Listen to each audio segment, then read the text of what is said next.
Hi guys, I'm ready with a new video to explain you the first day hack. First day first paper hack, that is OIR test hack. Actually first day you have to undergo two tests, that is OIR and PPT test. After that if you are going through these you will be screened in.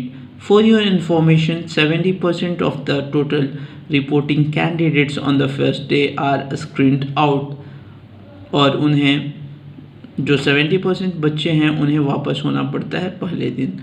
तो O R test में जो questions आते हैं 50 questions of 2 sets each, जो time allotted होता है 30 minutes and 27 minutes respectively. With in this time allotted time you have to solve the paper and hand over to it when the bell will ring. Now the thing is that जो 50 questions के दो set होते हैं उसमें most of the questions are easily you can solve easily within 30 seconds. और लेकिन जहाँ फंसने वाली बात होती है वो फिगर बेस्ड क्वेश्चन जैसे कि completion of series analogue type questions होते हैं जिसमें बच्चे फंस जाते हैं और सॉल्व क्वेश्चंस को नहीं कर पाते हैं। जो 50 क्वेश्चंस में if you are solving 45 questions then can you expect that you are getting a screened end. So I will be helping you in solving such figure based questions, and basically this is a starting part है, introduction part है जिसमें आपको बताऊंगा non verbal की completion of series जो कि figure based होगा। और उससे पहले मैं कुछ आपको बेसिक्स जानकारी दूंगा जिससे आपको ऐसे क्वेश्चंस को सॉल्व करने में काफ़ी हद तक मदद मिलेगी। सो फिगर बेस्ड क्वेश्चंस को सॉल्व करते हुए जो बेसिक जानकारी बच्चों को होना चाहिए वो एक ही उस फिगर में, फिगर या तो सर्कल या स्क्वायर दिया होता है जिसमें कुछ अलग अलग फिगर्स दिए होते हैं जो सीक्वेंस या जो नेक्स्ट फिगर में पोजीशन चेंज होते रहता है। तो दैट पोजीशन चेंज होता है इधर it will be clockwise rotation और एंटी क्लॉकवाइज रोटेशन। आइए मैं इस कॉन्सेप्ट को आपको इस फिगर के अनुसार समझाता हूँ। सपोज ये फिगर यहाँ दिया हुआ है, अगर पोजीशन चेंज किया ऐसे like clockwise direction, so with certain angle those figures within those circular square changes. So if it is going like this way clockwise direction, or either it goes like anti-clockwise direction opposite the clockwise direction. So this thing you must have to know that how the figures within those squares and circles change their position. So this is basic concept before solving a questions. Now one more important thing, like figures will be given circle or a square. So if those figures suppose is at position E and changing at position F, you can consider it half a step, or and half a step is taken as 45 degree.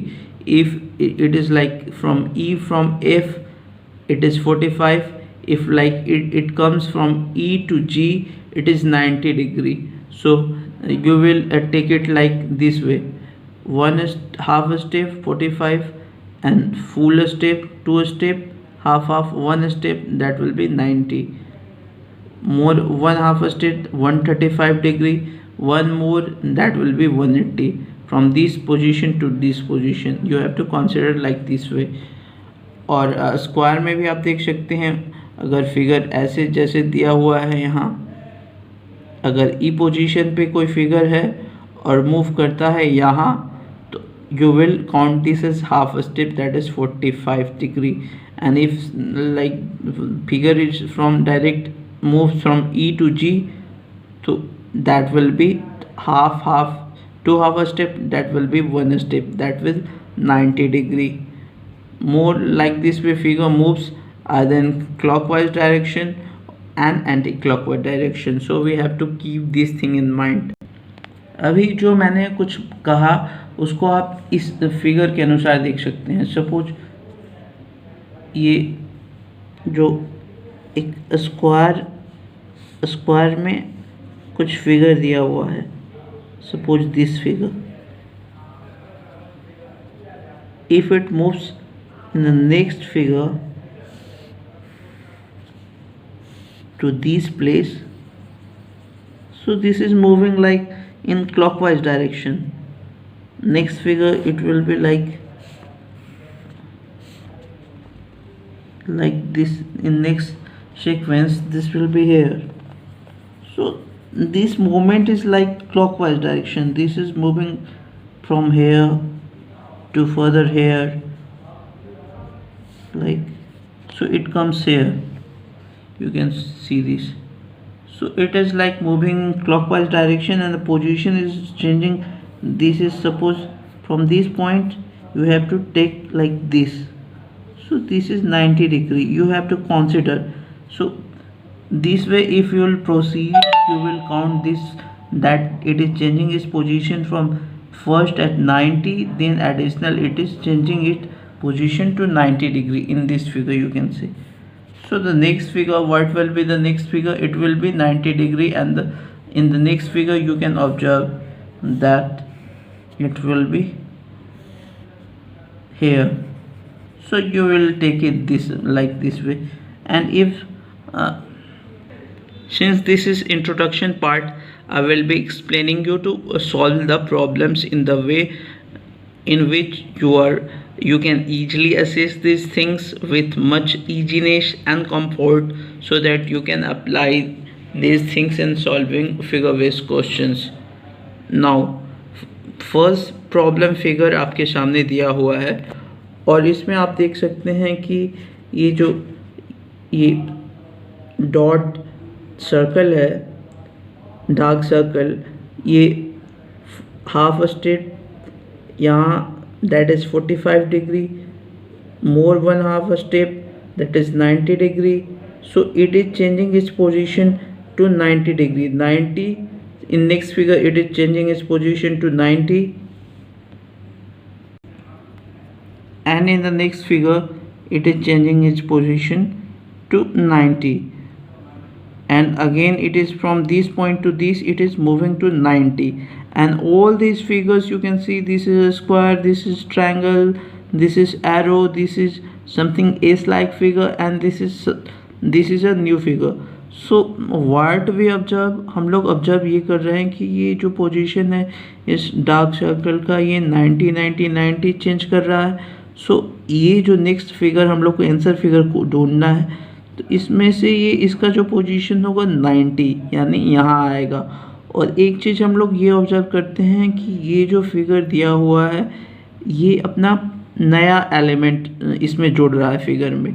तो next element will be, the central element will be something new, and this will change its position to 90 degree.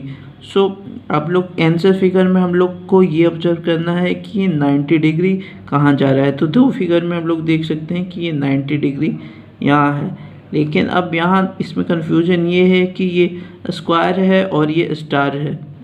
तो इसमें जो central element है नया होगा, तो ये square होगा नहीं क्योंकि ऊपर है, ये स्टार वाला पोर्शन होगा. सो हमारा आंसर बी होगा. Now in this figure we can observe that figure move कर रहा है. ये यहाँ से अगर हम लोग लेके चलते हैं स्क्वायर से, तो स्क्वायर ये मूव कर रहा है anticlockwise direction, opposite the direction of clock, और सारा एलिमेंट एक स्टेप फॉरवर्ड बढ़ रहा है. यहाँ जैसे कि क्लॉकवाइज डायरेक्शन आया, सॉरी एंटी क्लॉकवाइज डायरेक्शन, फिर ये जो एरो है ये भी anti clockwise direction. So in this way हम लोग ऑब्जर्व ये करते हैं कि सारे figures anti clockwise direction move कर रहे हैं और एक एक स्टेप फॉरवर्ड जा रहे हैं. तो यहाँ से ये हमको ऑब्जर्व ये करना है, जो फिगर हम लोग को फाइंड करना है, ये जो स्टार यहाँ, सॉरी जो एरो दिया हुआ है, ये एक स्टेप एंटी क्लॉकवाइज डायरेक्शन ऊपर जाएगा, और ये डार्क सर्कल यहाँ आएगा, ये जो सर्कल है यहाँ आएगा, और स्क्वायर नीचे आएगा. तो स्क्वायर यहाँ साइड में कॉर्नर में, स्क्वायर दो फिगर में हम लोग देख सकते हैं, एक इसमें और एक सी में, ई सी. लेकिन फिर ये जो है ये यहाँ एरो यहाँ आएगा और ये जो डार्क सर्कल एक स्टेप फॉरवर्ड यहाँ, और ये सो हमारा आंसर फिगर ये होगा। अब हम नेक्स्ट फिगर को सॉल्व करेंगे। ये फर्स्ट फिगर, सेकंड फिगर में और थर्ड फोर्थ, तो इसमें हम लोग देखते देखते हमको ऑब्जर्व ये करना है कि ये फर्स्ट सेकंड एक जैसा है, यहाँ ऊपर एरो यहाँ जेड लगा हुआ है, और इसका जो मोमेंट है ये वर्टिकल, ये हॉरिजॉन्टल, ये हॉरिजॉन्टल, ये vertical. So next figure will be like this is vertical. So next figure जो हम लोग का आंसर फिगर होगा हॉरिजॉन्टल होगा। एक चीज़ और इसमें ऑब्जर्व हमें ये करना है कि ये जो दोनों सीक्वेंस जो है फिगर 1 2 आपस में मिल रहा है, 3 4 आपस में मिल रहा है, 5 6 मिलेगा। 1 2 में ये चेंजिंग है कि इसमें ये एक डार्क सर्कल है, फिर इट मूव्स हॉरिजॉन्टल और 2 डार्क सर्कल हो गया। फिगर 3 और 4 में ये कॉमन चीज़ है कि ये जो हॉरिजॉन्टल है तो ऊपर में 3 डार्क सर्कल है, और जब ये वर्टिकल हुआ तो 4। तो इसी प्रकार हम लोग इसमें ये फिगर में देखेंगे, जैसे कि हमें नेक्स्ट फिगर फाइंड करना है आंसर फिगर। तो इसमें जो ये वर्टिकल है, 5 फिगर जो है डार्क है, तो नेक्स्ट आंसर फिगर में हमको जो प्राप्त होने वाला है वो फिगर होगा हॉरिजॉन्टल, और नेक्स्ट 6 जुड़ जाएगा, इधर 1 और 1 बढ़ जाएगा, क्योंकि हर एक नेक्स्ट फिगर में हम लोग ऑब्जर्व कर रहे हैं कि डार्क सर्कल एक बढ़ जा रहा है। तो इस फिगर में हमें 6 डार्क सर्कल फिगर हम लोग को ऐसा होना चाहिए कि जो हॉरिजॉन्टल हो और एक डार्क सर्कल बढ़ जाए। So we can easily observe ये एरो पोर्शन है, तो एरो पोर्शन हमें एक जेड को छोड़ के बाकी सब एरो पोर्शन है, और इसमें 6 हमें काउंट करना है, जैसा कि इसमें 5 है तो 6, तो 4 तो 6, तो ये जो आंसर फिगर हमारा ए हुआ, आंसर फिगर ए हुआ। Now moving forward to the next question. Now next question में हमको ये ऑब्जर्व करना है, देखते देखते within 10 second, if you are observing then solve the question, otherwise move forward, नहीं तो टाइम किल करेगा और आप नेक्स्ट क्वेश्चन सॉल्व भी नहीं कर पाओगे। सो इसलिए हमें ये इस फिगर में ये ऑब्जर्व करना है कि ये देखिए ये जो सर्कल है anticlockwise direction, in the way it is moving in anticlockwise direction from this to this place to this place, like this way it is moving anti-clockwise direction, and this arrow is moving in clockwise direction. So as the जैसे कि basic concept समझाते वक्त आपको बताया, आप count करोगे एक step 45 90 and this one 135, and in next figure it is moving from this position to this, that is 45 90, तो and in next figure it is moving something 45 90 135, and from these 45 90. so what we observe कि जो ये circle move कर रहा है इन anticlockwise direction, और इसका जो सीरीज है 135 एक बार और 45 दूसरी बार। सो यहाँ आप देख सकते हैं कि इस फिगर में ये 90 आया है, तो नेक्स्ट फिगर में ये 135 जाएगा, यानी कि while finding in answer figure we have to locate it this at 135 degree. So this is 45 90 135, तो इसका जो पोजीशन होना चाहिए यहाँ आंसर फिगर में हम लोग देख सकते हैं कि 2 जगह ये यहाँ BC में है। Now we have to focus on this arrow it changing इस position from clockwise direction, and this is 45 90 135, and from 135 to 45 90 in next figure 45 90 135, and in next figure from 45 to 90. So what we observe कि ये move कर रहा है in sequence anti clockwise direction, sorry clockwise direction, and जो sequence है एक बार 135 और दूसरी बार 45 डिग्री। सो यहाँ से यहाँ ये जो नेक्स्ट फिगर में हम लोग ऑब्जर्व किए कि ये 90 डिग्री यहाँ से यहाँ आया, यानी कि 45 and this is 90. So this time it will move 135 degree in clockwise direction. So 45 at this position, 45 at this position, 90 at this position, 135 degree. So we have two figure in which this was pointed earlier at position BC, but ये जो arrow यहाँ 135 पे आएगा, तो हमारा answer figure जो होगा B होगा. Now you people need to try these questions and comment in the comment box about the answer, and after that I will be solving these questions in the next video. And if any problem still persists, you can ask me in the comment. I will reply you over there. You can take the screenshot with the answers figure. Take the screenshot and solve it. Next figure, observe whatever the question you have been provided with, observe it in 10 seconds, and if it is like you can solve, then focus it to solve. Otherwise you can skip and move to the next questions while you are facing your OIR test. Take the screenshot. Next figure, take the screenshot and solve it, and you can comment if any problem persists. I will try to solve and guide you as much as possible. Next question, take the screenshot.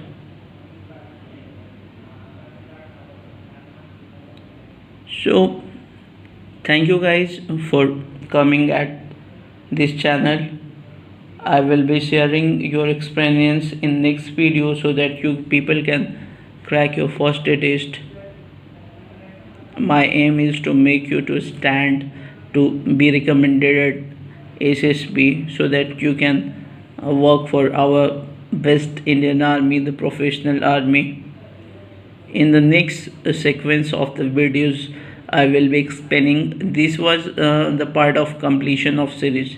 In next portion I will be explaining you about analog, that will consist of embedded figures and others thing.